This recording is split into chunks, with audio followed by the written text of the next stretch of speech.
किससे कहानी Abid motivation channel में आपका बहुत बहुत स्वागत है। तो दोस्तों, शुरू करते हैं आज की कहानी। यह कहानी है कांता जी और उनके धीरेन्द्र जी की, जिनका एक इकलौता बेटा सुरेश था। योगेश का दोस्त विनीत विदेश से वापस आया था और उसकी गाड़ी से दो बुढ़े बुढ़िया टकरा गए, जिससे उन्हें बहुत चोट लगी। और जब विनीत ने यह बात अपने दोस्त को बताई कि मुझे आने में कुछ दिन लग जाएंगे, मेरे साथ यहाँ कुछ लफड़ा हो गया है, योगेश पूछने लगा कि आखिर हुआ क्या है जिसकी वजह से तुम्हें वापस आने में इतना समय लगा रहे हो। तुम्हारी डील पक्की नहीं हुई है क्या, या फिर कोई और प्रॉब्लम है? तभी योगेश के दोस्त विनीत ने कहा, नहीं, ऐसा कुछ नहीं है। एक्चुअली जब मैं वापस आ रहा था तो दो लोगों का एक्सीडेंट मेरी गाड़ी से हो गया। रात के अंधेरे में मुझे भी ठीक से दिखाई नहीं दिया और साथ साथ बारिश भी बहुत हो रही थी, जिसकी वजह से गाड़ी के शीशे पर बारिश की बूंद पड़ने की वजह से मुझे कुछ भी साफ साफ दिखाई नहीं दिया। और शायद वह लोग बुजुर्ग थे तो उन्हें भी सही से दिखाई नहीं दिया होगा, जिसकी वजह से मेरी गाड़ी से उनका एक्सीडेंट हो गया। उन्हीं को लेकर मैं हॉस्पिटल आया हूँ और मैं तुमसे थोड़ी देर में बात करता हूँ। इतना कहकर उसने फोन काट दिया।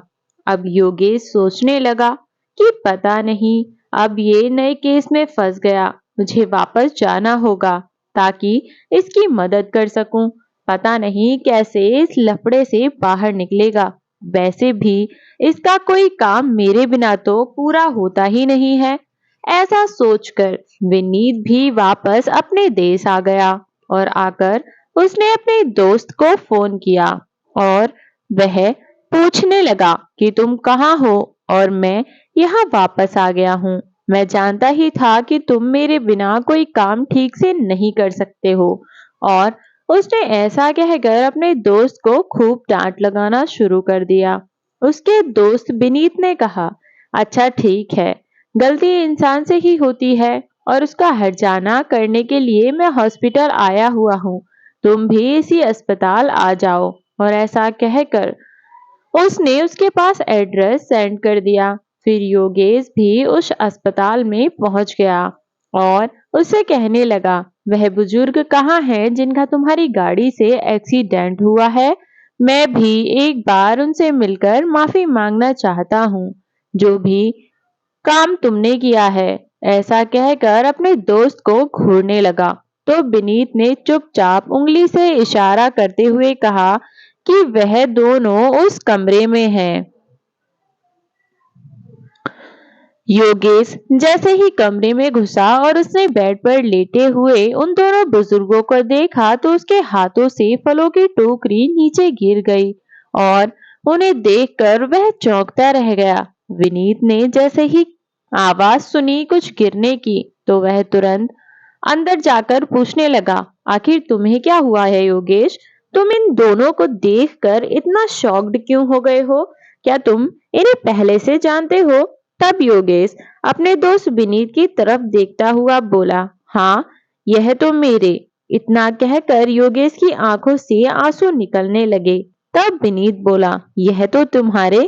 कौन कौन है यह तुम्हारे? ऐसा कहकर तभी वह योगेश से पूछने लगा। तभी योगेश अपने दोस्त विनीत को सारी बात बताई कि यह मेरे चाचा जी हैं। और चाचा जी, तब योगेश का दोस्त बोला, अच्छा, तो यह तुम्हारे वही चाचा चाची हैं? तो योगेश ने कहा, हाँ, यही मेरे चाचा चाची हैं जिन्होंने मुझे पाल पोस कर इतना बड़ा किया था। मेरे माता पिता के मुझे छोड़कर जाने के बाद इन्होंने ही मेरी परवरिश की। लेकिन मुझे आज यह समझ नहीं आता कि इतनी रात में यह दोनों सड़क पर कर क्या रहे थे। तभी उनका दोस्त विनीत कहने लगा, वह तो इन दोनों को होश में आने के बाद ही पता चलेगा। हाँ, तुम सही कह रहे हो, वह तो चाचा चाची जी के होश में आने के बाद ही हमें पता चलेगा कि यह दोनों सड़क पर कर क्या रहे थे इतनी रात में। कि इन दोनों का एक्सीडेंट तुम्हारी गाड़ी से हो गया। योगेश की आवाज सुनकर धीरेन्द्र जी और कांता जी को थोड़ा होश सा आया। तभी योगेश ने उनसे कहा, आप दोनों इतनी आधी रात में सड़क पर क्या कर रहे थे? और क्या सुरेश को इस बारे में पता है? चाचा जी, चाची जी, मैं आप दोनों से बहुत नाराज हूँ। मैंने आपसे कहा था ना, आप अपना ध्यान रखना, लेकिन आप लोगों को तो अपनी कोई परवाह ही नहीं है और ना ही आपको मेरी कोई परवाह है। तभी तो आपने मेरा कहना बिल्कुल नहीं माना और अपना ध्यान अच्छे से नहीं रखा। अब मैं सुरेश को फोन करता हूँ और उसे आपके बारे में सब बताता हूँ। तब उसके चाचा जी, चाची जी उसे रोकते हुए बोले, आज हमारी जो यह हालत है तुम्हारे छोटे भाई सुरेश की ही बदौलत है। उनकी यह बात सुनकर योगेश चौंकता हुआ बोला, क्या? आप क्या कह रहे हैं? चाचा जी, चाची जी, मेरे जाने के बाद सुरेश ने आप दोनों की जिम्मेदारी का लेने का मुझसे वादा किया था और उसने कहा था कि वह आप दोनों का बहुत अच्छे से ख्याल रखेगा। तो आखिर उसने ऐसा क्यों किया? योगेश के चाचा चाची ने उसे सब कुछ बताना शुरू कर देते हैं और उसके दोस्त को सारी कहानी शुरू से अंत तक सुनाई कि धीरेन्द्र जी और कांता जी अपने बेटे से बहुत प्यार करते थे। उनके बड़े भाई राजेश का भी एक बेटा था जिसका नाम योगेश था। योगेश अपने माता पिता को बहुत प्यार करता था और उनकी बहुत इज्जत करता था। योगेश के माता पिता उसे बचपन में ही छोड़कर चल बसे थे। जब वह 10 साल का था तो उसी वक्त उसके माता पिता अपने छोटे भाई धीरेन्द्र जी के घर उनसे मिलने आ रहे थे और उस समय एक्सीडेंट होने के कारण धीरेन्द्र जी के बड़े भाई और उनकी भाभी का देहांत हो गया, जिसके बाद उन्होंने ही अपने भतीजे योगेश को अपने बेटे की तरह अपने ही घर में रखा था।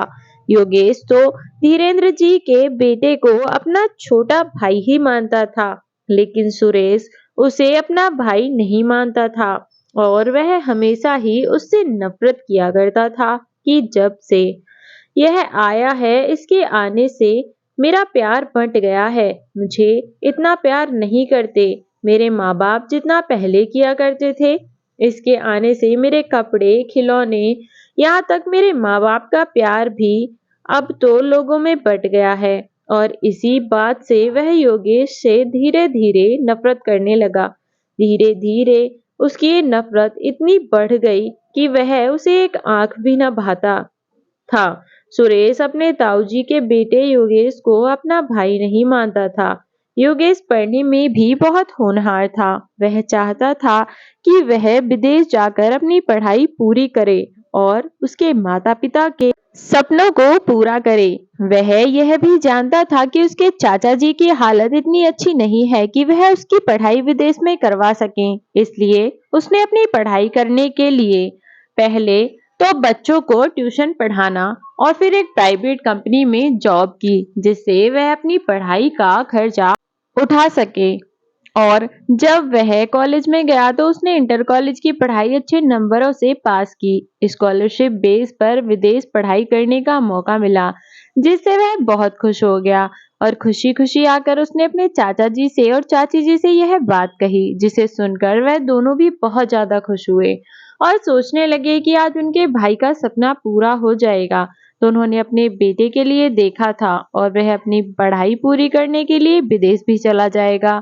यह सब सुनकर वह सब लोग बहुत खुश थे, लेकिन उधर सुरेश यह सब सुनकर जरा भी खुश नहीं था। उसे तो योगेश की खुशी बर्दाश्त ही नहीं होती थी, जिसके चलते वह अपने परिवार और भाई को अपना दुश्मन समझने लगा और पढ़ाई में भी ज्यादा ध्यान नहीं लगाता था।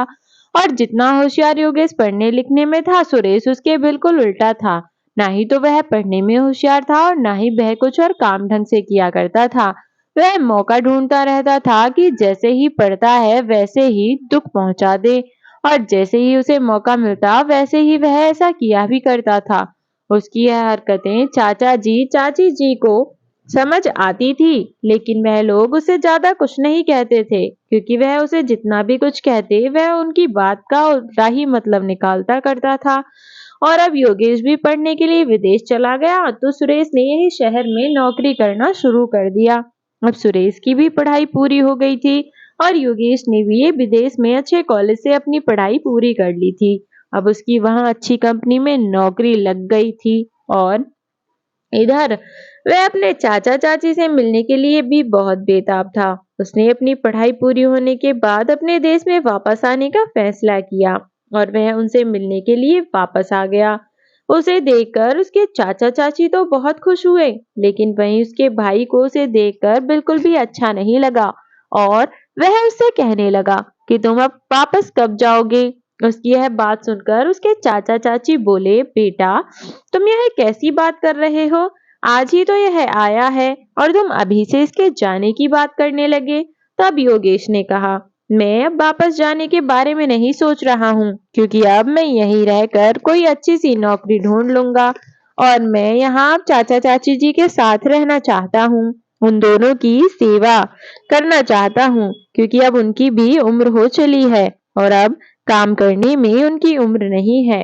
तो मैं चाहता हूँ कि उन्हीं के साथ रहूं और उनकी देखभाल करूं। इतना सुनकर सुरेश बोला, यह मेरे माता पिता हैं और उनकी जिम्मेदारी भी मेरी है, तो इसलिए बेहतर होगा कि तुम अपने काम से काम रखो और तुम विदेश लौट जाओ।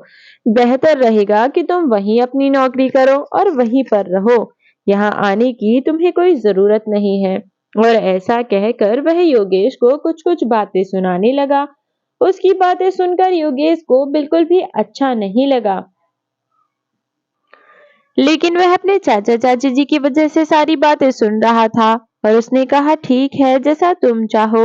ऐसा कहकर वह अपना सामान लेकर जाने लगा। तभी उसके चाचा चाची ने उसे रोकते हुए कहा, तुम कहीं नहीं जाओगे योगेश, जितना हक सुरेश का इस घर में है उतना ही तुम्हारा भी है। आज तो इसने अपनी सारी हद पार कर दी है और यह छोटे बड़ों की इज्जत को भी भूल गया है। मुझे लगता है कि हमने इसे ज्यादा ही अपने सर पर चढ़ा रखा है। इसको तमीज सिखानी बहुत जरूरी है। इसीलिए हमने फैसला किया है कि अब हम तुम्हारी और सुरेश की दोनों की शादी कर देंगे और फिर तुम दोनों को इस घर की जिम्मेदारियां बांट दी जाएं, जिससे हम दोनों भी उन जिम्मेदारियों से आजाद हो जाएं और खुशी खुशी अपने परिवार के साथ रहें। तभी उनका छोटा बेटा सुरेश बोला, इस घर का बंटवारा क्यों होगा, जब आप लोगों का इकलौता बेटा मैं हूँ तो यह सब तो मेरा ही होगा ना। आप इसका बंटवारा नहीं कर सकते हैं और ना ही इसे दो हिस्सों में बांट सकते हैं। तब कांता जी बोली, इसका फैसला करने वाले तुम कौन होते हो। यह तो हम फैसला करेंगे कि हमें अपनी जमीन जायदाद किसके हवाले करनी है। उनकी यह बात सुनकर उनका छोटा बेटा बहुत आग बबूला हो गया, लेकिन फिर कुछ सोचकर बोला, ठीक है जैसा आप लोग ठीक समझें। अब से मैं भी भैया के साथ खुशी खुशी इस घर में रहूंगा। और वह उनके सामने अच्छा बनने का दिखावा करने लगा। उसकी यह बातें सुनकर योगेश को भी बहुत अच्छा लगा, क्योंकि योगेश तो उसे बचपन से ही अपना छोटा भाई मानता था। लेकिन वह तो वही था कि योगेश को अपना भाई नहीं मानता था। आज उसकी यह सब बात सुनकर योगेश को बहुत अच्छा लगा कि सुरेश भी उसे अपना बड़ा भाई मानने लगा है। कुछ समय बाद दोनों भाइयों की शादी करवा दी गई। सुरेश की शादी तो उसके माता पिता की मर्जी से करवाई गई थी, लेकिन योगेश की शादी उसकी मर्जी से करवाई गई थी। योगेश के चाचा चाची को यह पता चला कि योगेश को विदेश में अच्छी कंपनियों से ऑफर आ रहे हैं, लेकिन वह हमारी वजह से मना कर रहा है। तो उन्होंने उसे समझाया कि बेटा तुम ऐसा क्यों सोचते हो, अब तो तुम्हारा छोटा भाई और उसकी पत्नी भी है, हमारा ध्यान वह लोग बहुत अच्छे से रख लेंगे। और अब तो उसकी भी अकल ठिकाने आ गई है ना। ऐसा कहकर दोनों हंसने लगे। उसको समझाकर विदेश जाने के लिए मना लिया और साथ में उसकी पत्नी को भी उसके साथ भेज दिया। योगेश और उसकी पत्नी वापस से विदेश आ गए और वहां योगेश का काम बहुत अच्छे से चल रहा था। यही दूसरी तरफ सुरेश को अच्छा बनने का दिखावा कर रहा था। धीरे धीरे वह अपना असली रूप दिखाने लगा और उसने अपने माँ बाप को धीरे धीरे सताना शुरू कर दिया। उसके साथ साथ उसकी पत्नी भी अपने सास ससुर को पसंद नहीं किया करती थी और धीरे धीरे उन्हें तंग करना शुरू कर दिया। दोनों पति पत्नी अपने सास ससुर को बहुत परेशान किया करते थे। वह अपनी सास को बिल्कुल भी पसंद नहीं किया करती थी और साथ साथ उसने उन दोनों ने अपने माता पिता एक आंख भी नहीं भाते थे और ना ही तो उसे समय से खाना देना और घर का सारा काम करना और ऊपर से खरी खोटी सुनाना। वह लोग यह सब बर्दाश्त कर रहे थे और सोच रहे थे कि जब योगेश को इस बारे में पता चलेगा तो उस पर क्या बीतेगी। यही सब कुछ सोचकर वह योगेश को कुछ नहीं बताते थे। जब भी योगेश का फोन आता तो वह उनका हालचाल पूछता, तब वह लोग उसे कुछ नहीं बताते क्योंकि अगर उसे पता चल गया तो वह फिर से यहीं आ जाएगा और जो कि वह लोग नहीं चाहते थे। तो उन्होंने अपने बेटे से शिकायत योगेश से नहीं की और उनका बेटा सुरेश उनकी इस शरीफाई का नाजायज फायदा उठाया करता कि मैं इन लोगों का कुछ भी जुल्म करता रहूं। यह लोग योगेश से तो कुछ कहेंगे नहीं और ना ही वह वापस आएगा, तो अभी यह सब मेरा ही है और जब तक यह बुढ़े बुढ़िया मरेंगे नहीं तब तक यह सारी जमीन जायदाद मेरे नाम नहीं होगी। और वह यह बात अपनी पत्नी से कह ही रहा था कि कांता जी ने उसकी यह सारी बातें सुन ली और जाकर अपने पति धीरेन्द्र जी से उनके बेटे की हरकत के बारे में उन्हें बताया कि आज सुरेश और उसकी पत्नी हम दोनों को मारने के बारे में बात कर रहे हैं। यह बात सुनकर धीरेन्द्र जी के तो पैरों के तले से जैसे जमीन खिसक गई कि उनका सगा बेटा आज पैसे के लालच में आकर उन्हें और उनकी पत्नी को मारना चाहता है और दूसरी तरफ योगेश जो हमारा भतीजा है लेकिन वह हमेशा हमें माँ बाप से भी ज्यादा प्यार करता है और उसे अगर इस बारे में पता चल जाए तो वह जाने क्या ही करेगा। यह बात सोचकर वह दोनों कहने लगे, जब तक अभी हमारी योगेश से बात नहीं होगी तब तक हम यहाँ नहीं रह सकते क्योंकि क्या पता यह लोग हमें खाने में ही कुछ मिलाकर दे दें। और ऐसा कहकर वे लोग सोचने लगे कि अब हमारा यहाँ रहना सही नहीं है, हमें यह घर छोड़कर जाना होगा। और इधर उन दोनों के पास अपना फोन भी नहीं था कि वह सारी बातें योगेश को बता सकते और वह सुरेश के पास के ही फोन से योगेश से बात किया करते थे और बात करते समय सुरेश भी उन दोनों के सामने खड़ा रहा करता था कि कहीं यह हमारी चुगली योगेश से ना कर दे। बेशक वह योगेश से नफरत करता था लेकिन वह योगेश से डरता भी था क्योंकि उसे पता था कि योगेश अपने चाचा चाची के लिए किसी भी हद तक जा सकता है। इसीलिए वह जब भी अपने माता पिता की बात योगेश से कराता तो पास ही खड़ा होकर उनकी सारी बातें सुनता था। और यह बात कांता जी और धीरेन्द्र जी भी बहुत अच्छे से जानते थे, तो वे सुरेश की तारीफ ही किया करते थे और कहा करते कि सुरेश उनका बहुत अच्छे से ध्यान रखता है और उसकी पत्नी भी उन्हें कुछ काम नहीं करने देती। यह सब बातें सुनकर योगेश भी निश्चिंत हो जाया करता कि उसके पीछे उसके चाचा चाची का ध्यान अच्छे से रखने के लिए उसका छोटा भाई और उसकी पत्नी है। लेकिन जब योगेश का दोस्त विनीत अपनी डील करने के लिए वापस आया तब उसकी गाड़ी से एक एक्सीडेंट हो गया। वह भी योगेश के चाचा चाची से हो गया। योगेश के चाचा चाची आधी रात में रोड पर इसलिए चल रहे थे क्योंकि उनके छोटे बेटे और बहू ने सारी जमीन जायदाद अपने नाम करवाकर उन दोनों को घर से बाहर निकाल दिया था। और उनके चाचा चाची 2 दिन से यूं ही सड़कों पर भटक रहे थे। उनके पास ना ही तो फोन था और ना ही वह किसी भी तरीके से अपनी खबर योगेश तक पहुंचा सकते थे। जब योगेश के चाचा चाची ने ये सारी बातें बताई तो योगेश की आंखों से आंसू बहने लगे और साथ साथ उसका दोस्त भी यह सब सुनकर भावुक हो गया कि खुद का सगा बेटा अपने ही माँ बाप के साथ ऐसा कैसे कर सकता है।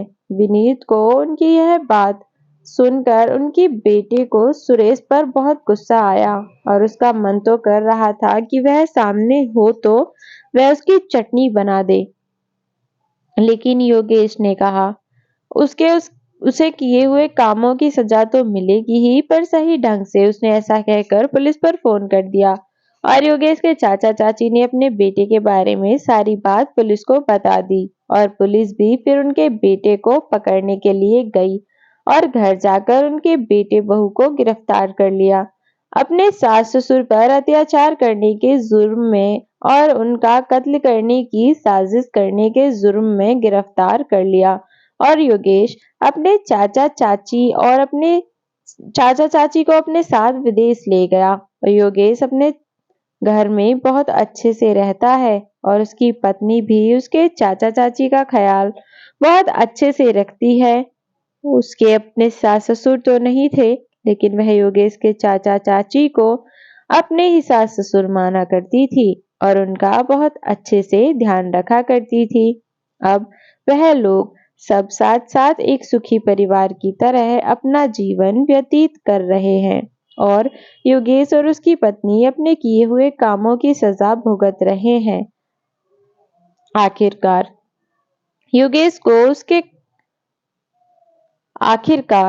सुरेश को उसके किए गए कर्मों की सजा मिली। यदि कोई भी व्यक्ति किसी के साथ बुरा करने के बाद यह सोचता है कि वह सुख से अपना जीवन व्यतीत कर सकता है, तो यह उसकी भूल है, क्योंकि आज नहीं तो कल इंसान को अपने किए कर्मों का फल भोगना ही पड़ता है।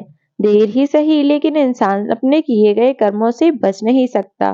तो दोस्तों, कैसी लगी आपको आज की कहानी? कमेंट बॉक्स में